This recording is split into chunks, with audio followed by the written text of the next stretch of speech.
Happy new year. এই সারাদিন তো বাহিরে টোটো কোম্পানির মতো ঘোরো, তো বাসায় আসতে তো দেরি হয় কে? আসলে আজকে হ্যাপি নিউ ইয়ার, নতুন বছর 2026। এর জন্য তোমার জন্য একটা গিফট কিনতে গেছিলাম বাজারে, আসতে দেরি হয়ে গেছে। ও মা, তুমি আমার জন্য গিফট কিনতে গেছিলা, তাড়াতাড়ি দেও দেও। হ্যাঁ, দিতেছি। এই নাও তোমার গিফট। ও মা, এত দামি গিফট! দাঁড়াও, তোমার জন্য একটা গিফট আছে।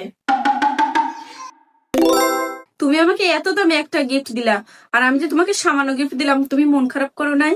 আরে না, কেন মন খারাপ করব? এই সামান্য গিফট আমার কাছে অনেক বেশি, আর আমিও তো খুব একটা দামি গিফট দেই নাই।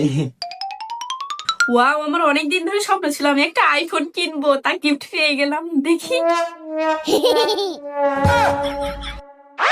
15 দিন তুমি গোসল করো না, তাই সাবানা সোবা দিছি, গা ঘষে ডুব দিও, গাওতে গুগু গন্ধ।